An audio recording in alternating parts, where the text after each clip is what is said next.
Hey guys, welcome to Fun Fact Fridays. My name is Jason Hamachek with Earthcore and Isokern Fireplaces. The purpose of this series is to give you guys some information on the product offerings that we sell here at Earthcore. Today we're going to be talking about the Grand Canyon burner. It is hooked up with an MBK-EI ignition system. And sometimes we get caught in the field having to troubleshoot, and we get calls from homeowners or builders about log set issues, especially around fire season. So I'm going to go through a couple components in this system that could be the culprit of why or if a log set is not lighting at the beginning of fire season or during fire season, to help you guys be able to diagnose these in the field quickly and effectively, and create a happy situation for your homeowners and builders moving forward. So talk about the components overall. You have the receiver box with the actual ignition system in the back of this that's going to fire the ignition. On this side of the unit, you're going to have the actual valve module and control module underneath this housing, with a pilot tube coming up to the pilot light, or the pilot igniter, and the thermocouple, and a wiring harness connecting the receiver box and ignition to the actual control module and valve system. So to diagnose these issues, we're going to walk through a couple steps and the components that could be used to resolve any of these issues. First and foremost, this is just an educational video to show you guys how to troubleshoot these. We recommend that in any and all cases, when you guys are working with gas products, that you have a licensed professional working on installing and piping the actual gas to the system. So if you can see here, we do not have the system hooked up to gas, just for educational purposes. But culprits can be one of a couple different things. First and foremost, batteries. Make sure that your homeowners are changing their batteries at the beginning of each fire season. So the batteries are going to be housed in the remote itself. There's two AAA batteries here that you want to check. Secondly, if you come here to the actual receiver box and flip that over, you're going to notice that there's a space for 2 D batteries as well as 4 AA batteries in the receiver itself. So the first thing that we're going to troubleshoot when we walk into a client's home, take off your shoes, be mindful of their surroundings. You are in their home. You're going to take the remote, and first thing you're going to do is you're going to try to click the on button and listen for a chime or a beep coming from the receiver itself. If you notice, I'm clicking the on button, I'm not getting that chime, so the first thing that I'm going to look at is the receiver itself. Make sure that it is on the remote setting. You have 3 settings here: off, on, and remote is going to be in the middle. You're going to take the housing cover off and make sure that you place fresh batteries in this housing. For the demonstration, I removed one of the batteries to get the system to not chime the way that it should have. And we're going to replace that cover once we have fresh batteries in here.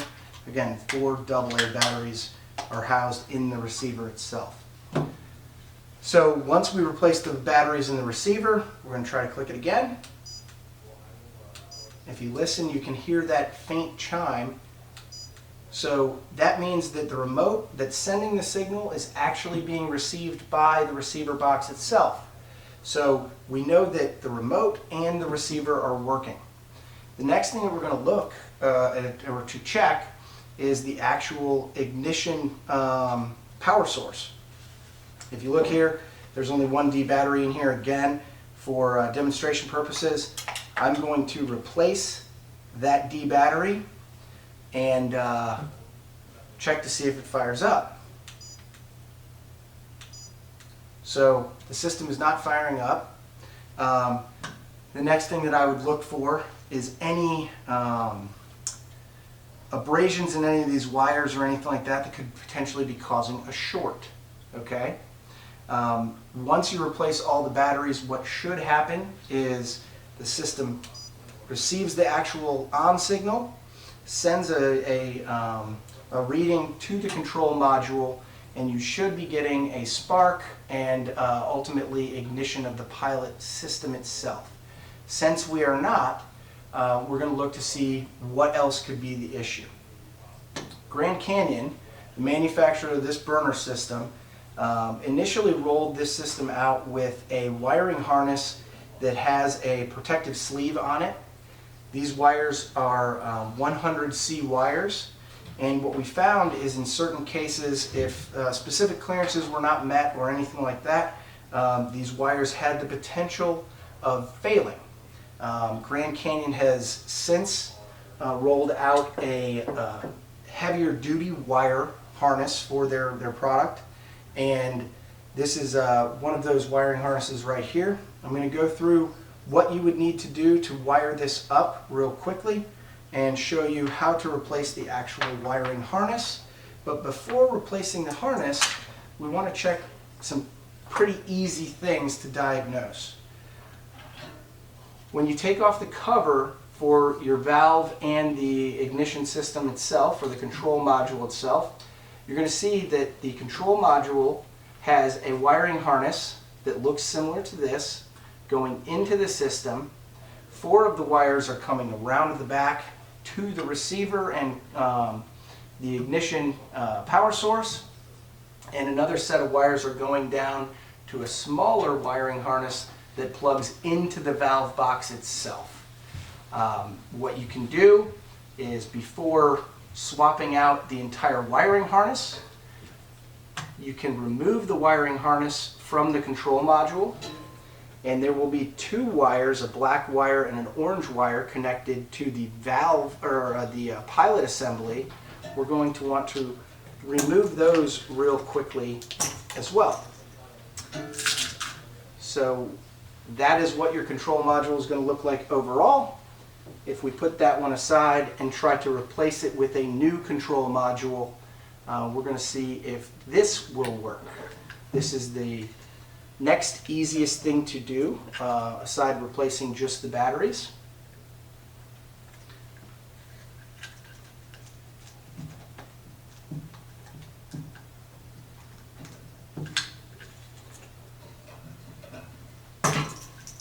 The orange wire is going to go in the back corner of the module, and the black wire is going to come in the middle of the module.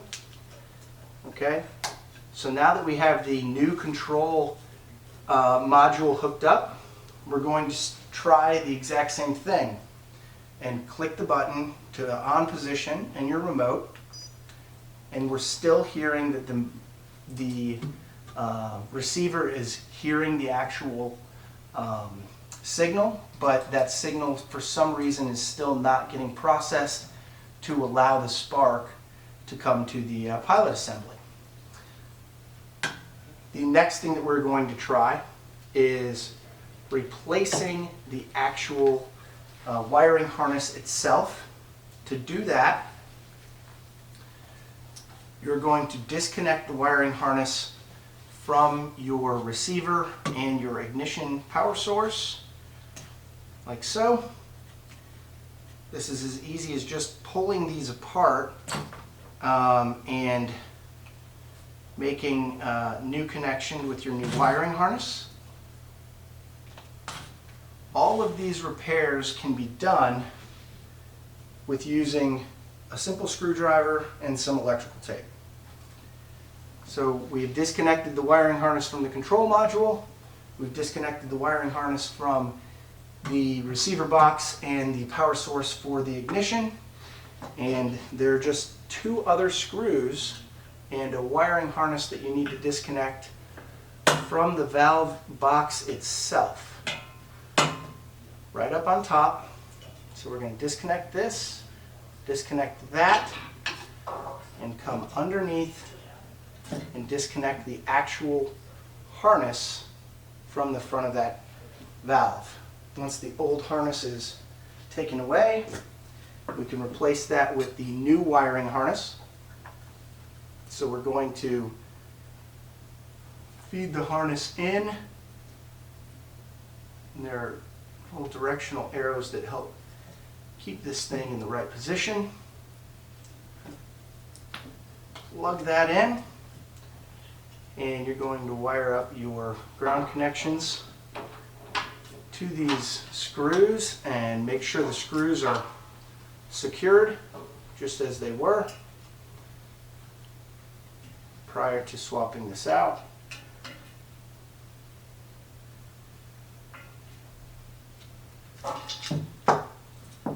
So now the front side of the new wiring harness has been re-secured with the screws. The wiring harness is in the actual valve assembly itself, and we're going to secure the larger end of the wiring harness directly to the new control board. Put that back in the assembly. Come over here. You're going to have a red and black wire for your ignition source and 2 brown wires for your actual control module itself. And we're going to just connect these real quickly.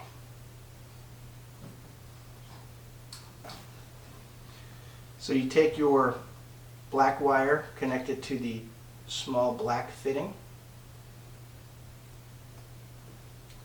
Your red wire connected to the red fitting.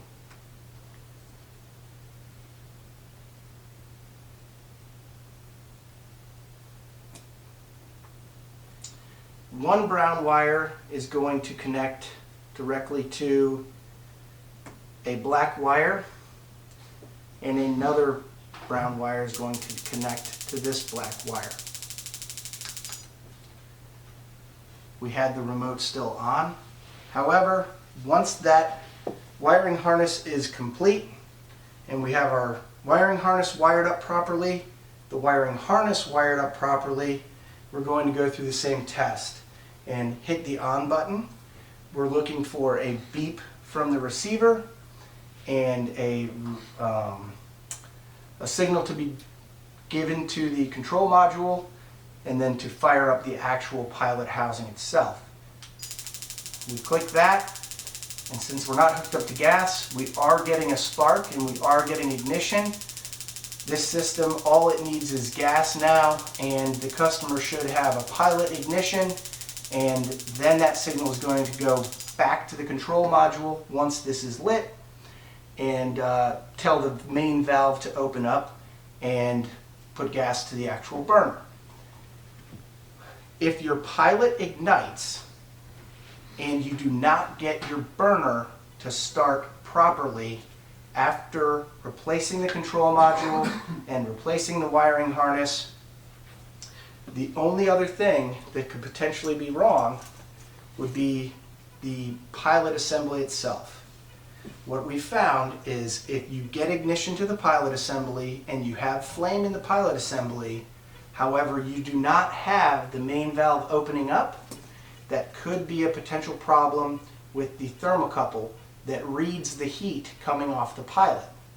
All that requires is the replacement of the orange and black wire into the control module, replacing the pilot assembly from the burner itself. It's as simple as undoing 2 screws and replacing that with these 2 screws.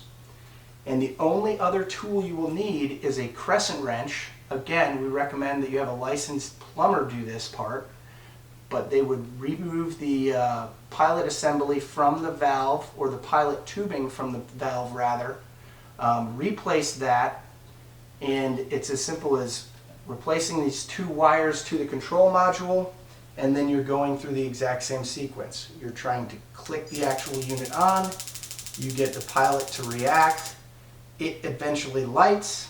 Now with the thermocouple replaced, it will send signal to the actual control module to open up this main valve, and you should have full ignition. I hope this has helped. Again, there are only a few components that would need to be swapped out when diagnosing a log set issue. First and foremost, we want to check batteries. Second, You want to check for any abrasions or any shorts in any wires. And third, we're going to replace the green control module. It's a Dexin control module. And second to last, if that doesn't solve the issue, a little bit more intense, but a matter of 2 screws and a couple wiring harnesses, we can remove a couple wiring harnesses to the valve and the control module. We can remove the entire wiring harness, tape that up with electrical tape over on the side, keeping your wires away from the burner system itself and tucked to the back of the actual fireplace. And that should solve it. If you're getting an ignition to the pilot and you're not getting the main burner to light, then chances are you probably have a thermocouple issue. Replacing this thermocouple that is on the unit with a new thermocouple, hooking your pilot to the actual valve system and replacing these wires in the control module should fix all of that, and you'll be back up and burning in no time. I hope this helped, and look forward to sharing more of these tips and tricks with you guys as we move forward.